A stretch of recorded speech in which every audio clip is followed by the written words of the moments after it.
कि इन 4 युवकों को पुलिस के बुलेट से यानी पुलिस के गोली से ही इनकी मृत्यु हुई है। यहाँ पे मुस्लिम युवाओं का कुछ व्हाट्सएप ग्रुप होता है जिस पे यह मैसेज आता है कि शाही जामा मस्जिद को नुकसान पहुंचाने की कोशिश की जा रही है। शायद यही कारण था कि बाबरनामा में बाबर ने अपने इस चाल का वर्णन नहीं किया है। 30 से ज्यादा हिंदू घरों को जला दिया गया था और उनके प्रॉपर्टीज पर कब्जा कर लिया गया था। तो फ्रेंड्स, इस वीडियो में हम यूपी के संभल में हो रहे देश के 2 मेजर कम्युनिटीज यानी कि हिंदू और मुस्लिम के बीच में जो क्लैश है उस क्लैश का एनालिसिस करेंगे और यह कोशिश करेंगे किसी का भी पक्ष ना लिया जाए और वहाँ पे जो भी सच में है, जो भी वहाँ पे यथार्थ है, वह स्थिति बताई जाए और आप सबको यह अवगत कराया जाए कि आखिर वह कौन सी स्थिति और परिस्थिति है जिसके कारण हिंदू और मुस्लिम आमने सामने हैं। और यह भी बताने की कोशिश करेंगे जो शाही जामा मस्जिद का दावा किया जा रहा है मुस्लिमों द्वारा और हिंदुओं द्वारा हरिहर का दावा किया जा रहा है, वहाँ की यथार्थ स्थिति क्या है,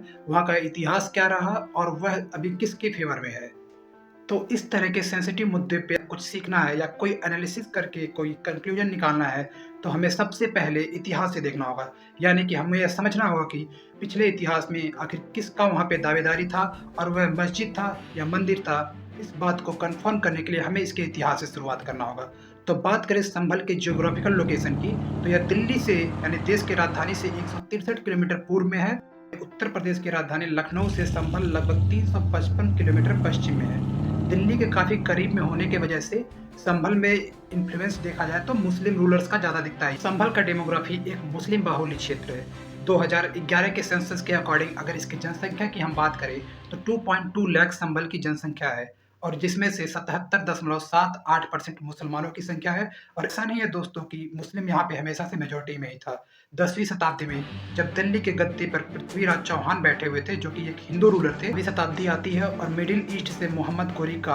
आक्रमण बढ़ने लगता है। अब पृथ्वीराज रासो में चंद्रबरदई ने लिखा है कि 21 बार पृथ्वीराज चौहान ने मोहम्मद गोरी को हराया और उसके बाद 22वीं बार मोहम्मद गोरी जीत जाता है युद्ध पर। हिंदू पुराण और हिंदू माइथोलॉजी के अकॉर्डिंग भगवान विष्णु के 10वें अवतार जो कि कल्कि होंगे, उनका जन्म कलयुग में संभल के यूपी में ही बताया गया है। और यही एक कारण है कि यूपी में हरिहर यानी भगवान विष्णु को डेडिकेटेड किया हुआ एक बहुत ही भव्य मंदिर आदिकाल से यूपी के संभल में मौजूद था। और आज के डेट में दोस्तों यूपी के संभल में ऐसा कोई भी हरिहर मंदिर या हरिहर नाम का मंदिर जो कि भगवान विष्णु को डेडिकेटेड हो वहाँ पे एग्जिस्ट ही नहीं करता है। आखिर कहाँ चला गया हरिहर मंदिर? संभल बुद्धिस्ट बिलीफ के लिए भी बहुत ही इम्पोर्टेंट जगह है और तिब्बतियन बुद्धिस्ट ये मानते हैं बियॉन्ड हिमालयन रेंज यानी हिमालय के पार अगर कोई पवित्र जमीन है तो वह संभल है और इसी संभल से बौद्ध धर्म के मैत्री का उदय होगा। और इसका उल्लेख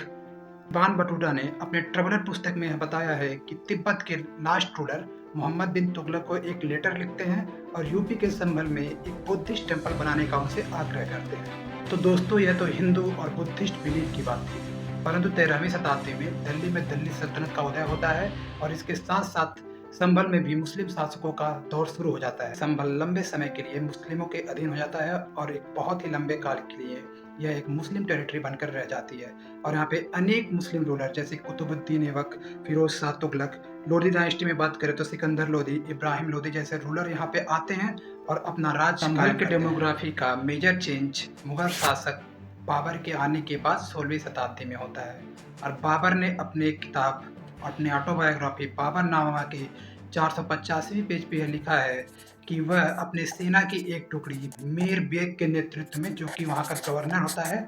इसके नेतृत्व में वह संभल के लिए भेजता है और वहाँ पे हिंदू वर्शिप प्लेसेस यानी हिंदुओं द्वारा किया जाने वाला पूजा एक जगह को ध्वस्त करता है। 1526 में बाबर के आदेश अनुसार देश में 3 बड़ी मस्जिदों का निर्माण कराया जाता है और इसमें से होता है पानीपत का जामा मस्जिद, दूसरा होता है यूपी के संभल का शाही जामा मस्जिद और तीसरा होता है अयोध्या को राम मंदिर तोड़कर वहाँ पे बाबरी मस्जिद का निर्माण करा जाना, जहाँ पे आज रामलला का मंदिर स्थापित है। हालांकि बाबर ने अपनी किताब बाबरनामा में कहीं पर भी यूपी के संभल में हरिहर मस्जिद तोड़कर वहाँ पे शाही जामा मस्जिद बनाने का जिक्र नहीं किया है। हम यह समझ सकते हैं कि बाबर एक मुस्लिम शासक था और वह एक हिंदू मेजॉरिटी राष्ट्र पर राज करने की कोशिश कर रहा था, इसीलिए उसने इसका जिक्र अपने बाबरनामा में नहीं किया है। यदि इसका जिक्र बाबर अपनी पुस्तक बाबरनामा में करता है तो उसे हिंदू मेजॉरिटी द्वारा बैकलैश फेस करना होगा और मेजर हिंदू पॉपुलेशन उसके अगेंस्ट हो सकती थी। शायद यही कारण था कि बाबरनामा में बाबर ने अपने इस चाल का वर्णन नहीं किया है। कल्कि के लिए डेडिकेटेड था, वह मुस्लिम आक्रांताओं और मुस्लिम रूलर्स के रूल में कहाँ चला जाता है, इसका उल्लेख हमें कहीं भी नहीं मिलता है। लेकिन तमाम हिस्टोरियंस यह मानते हैं कि बाबरनामा ने बाबर में जिस हिंदू स्ट्रक्चर को तोड़कर वहाँ पे शाही जामा मस्जिद बनाने की बात कही है, वह यकीनन ही हरिहर टेम्पल की बात कही गई है। और यूपी के संभल में बाबर द्वारा बनवाया गया यही शाही जामा मस्जिद आज सुर्खियों में है और इसी को लेकर हिंदू और मुस्लिम आमने सामने हैं, क्योंकि हिंदू पक्ष का यह मानना है कि जहाँ पर शाही जामा मस्जिद है उसके नीचे ही हरिहर टेम्पल दब कर रह गया है, और मुस्लिम यह कहते हैं कि बाबर ने इसका कंस्ट्रक्शन करवाया ही नहीं, इसका कंस्ट्रक्शन तो मोहम्मद बिन तुगलक ने करवाया था। 1526 में बाबर ने सिर्फ इसका रेनोवेशन कराया था, और इसी को लेकर हिंदू पक्ष के वकील विष्णु जैन संभल के एक लोकल डिस्ट्रिक्ट कोर्ट में अपना पिटीशन देते हैं, और इसी पिटीशन के आधार पर वहाँ की लोकल सर्वेइंग टीम शाही जामा मस्जिद में जाती है, परंतु वहाँ पे लोगों का भीड़ उमड़ जाता है, जिससे कि सर्वे टीम जो होती है वहाँ पे निरीक्षण नहीं कर पाती है, और वह एक बार फिर अपील करती है कि उन्हें एक बार फिर मौका दिया जाए ताकि वह अच्छे से वीडियोग्राफी या फोटोग्राफी कर पाए। वहाँ पे 24 नवंबर को सर्वे टीम एक बार फिर शाही जामा मस्जिद पहुँचती है और एक बार फिर लोगों की भीड़ उमड़ जाती है, लेकिन सर्वे टीम को सुरक्षा देने के लिए वहाँ के लोकल यहाँ पे ध्यान देने की बात यह है कि सर्वे टीम द्वारा यह बताया गया था कि शाही जामा मस्जिद में कोई भी तोड़ फोड़ या उसके स्ट्रक्चर को कोई भी नुकसान नहीं पहुँचाया जाएगा। यहाँ पे सिर्फ वीडियोग्राफी की जाएगी और एक रिपोर्ट बनाकर डिस्ट्रिक्ट कोर्ट में पेश किया जाएगा। वही जामा मस्जिद के इमाम मस्जिद के लाउड स्पीकर से यह घोषणा करते हैं कि सब अपने घर चले जाए और यहाँ पे कोई भी तोड़ फोड़ या कोई भी सौहार्द बिगाड़ने की कोशिश ना की जाए। यहाँ पे मुस्लिम युवाओं का कुछ व्हाट्सएप ग्रुप होता है जिस पे यह मैसेज आता है कि शाही जामा मस्जिद को नुकसान पहुँचाने की कोशिश की जा रही है, और इसके साथ ही युवाओं का पत्थरबाजी और डंडे से पुलिस पर वार होने लगते हैं।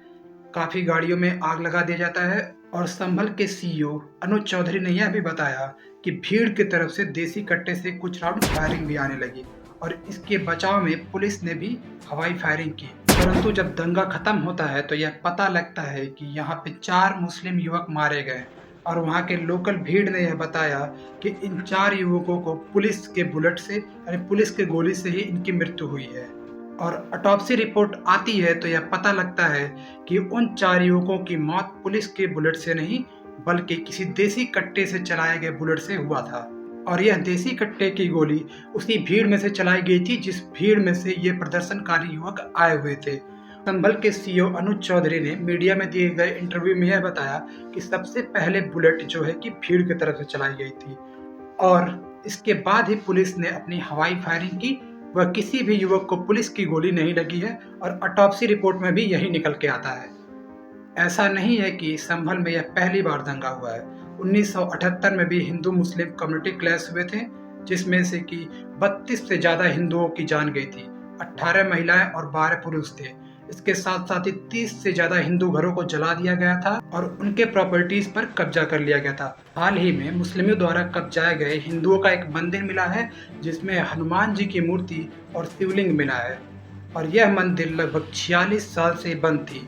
यहाँ पे जब हिंदू मुस्लिम विवाद हुआ था तो मुस्लिम बाहुल्य क्षेत्र में हिंदुओं का रह पाना यहाँ पे मुश्किल हो गया था, और वह अपना घर द्वार और मंदिर छोड़कर कहीं पलायन कर गए। शाही जामा मस्जिद में 24 नवंबर को जो सर्वे टीम गई थी, उन्होंने अपना वीडियोग्राफी किया और अपना रिपोर्ट बनाकर जज को सौंप दिया है, और अगली डेट में हमें यह पता लगेगा कि सर्वे टीम ने उसमें क्या बनाया है। यहाँ पर हिंदुओं का हरिहर मस्जिद था या मुसलमानों का शाही जामा मस्जिद, वो तो तभी पता लगेगा जब सर्वे टीम द्वारा बनाए गए रिपोर्ट को खोला जाएगा, और यह अगले डेट पर खोला जाएगा।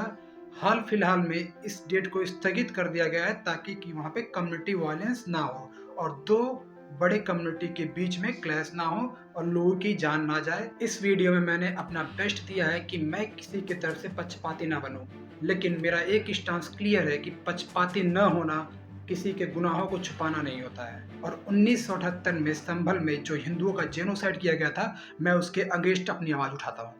और यदि आप यह वीडियो अभी तक देख रहे हैं तो इसी तरह कंटेंट देखने के लिए जहां पर एक बेहतर एनालिसिस और रिसर्च करके आपको इन्फॉर्मेशन पहुंचाई जाती है, इसके लिए हमारे चैनल को सब्सक्राइब करें।